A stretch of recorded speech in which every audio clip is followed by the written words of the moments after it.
What do you make of this discussion out of the United States, Mike Pompeo, Donald Trump, talking about this intelligence that the virus came from a lab?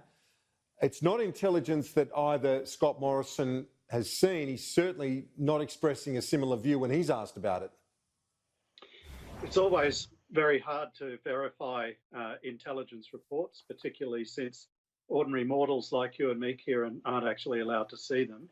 But obviously the world is a little bit suspicious of governments who use intelligence material that they can't share with others to make these sorts of claims, particularly given the whole imbroglio over Iraq's weapons of mass destruction about 20 years ago. I think publics are suspicious about intelligence reports like that. And I think if the United States wants to make a convincing case about this, then it will have to do better than to just cite unreleasable intelligence reports. Is there a chance that, given this confusion from the US administration, does it undermine the Morrison government's push for an independent investigation, or does it in fact bolster it?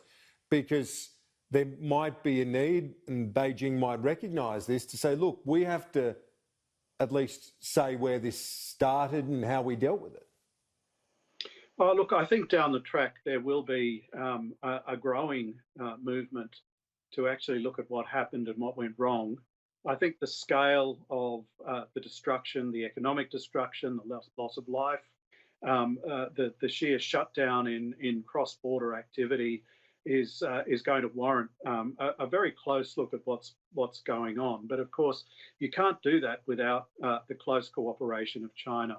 And I have to say that incendiary language like this from the United States, accusing China when we know that China is feeling very defensive at the moment. We saw this week the release of the reports of the release of a Chinese classified document saying that hostility and suspicion towards China is at its highest levels since the Tiananmen crisis.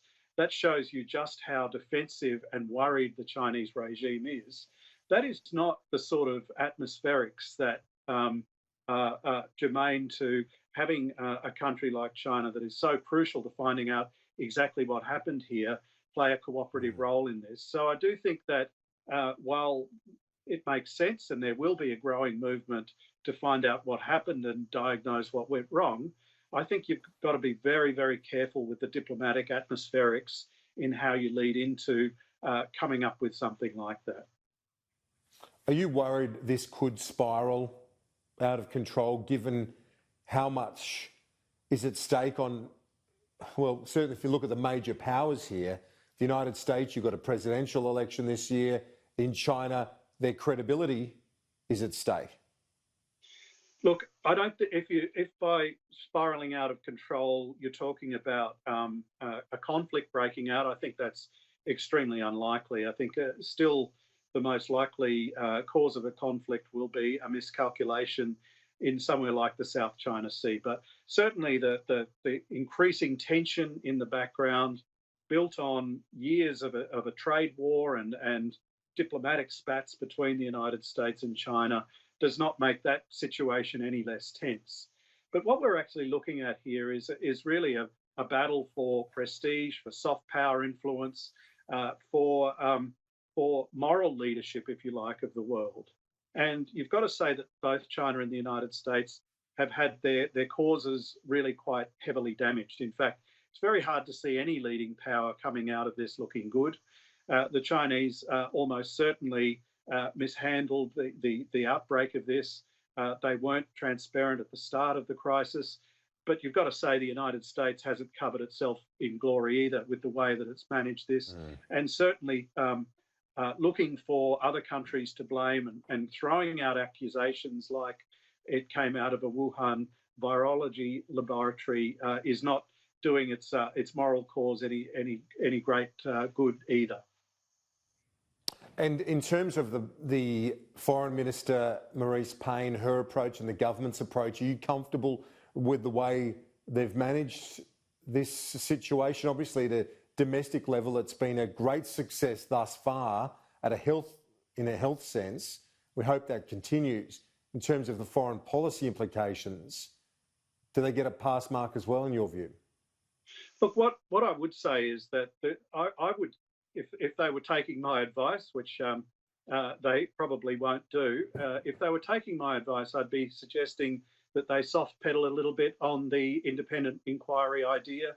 I think that the rhetoric from the United States, which looks like it is still ramping up, is significantly complicating that case. At that stage, I think it's probably wise to go a little bit quiet on that. No other government has shown any enthusiastic for the idea at this stage. I think pragmatic diplomacy would dictate that you go quiet, you bide your time, you wait for the crisis to start to die down, particularly in Europe, where you might get support eventually for an independent inquiry. And that's when you start quietly developing support for your ideas. But I think to continue to publicly call for an independent inquiry is not only counterproductive, it simply won't work at this stage when you've got China so defensive and so looking to minimise the fallout, and the United States ramping up the rhetoric. Professor Wesley, as always, thank you so much. Talk to you soon.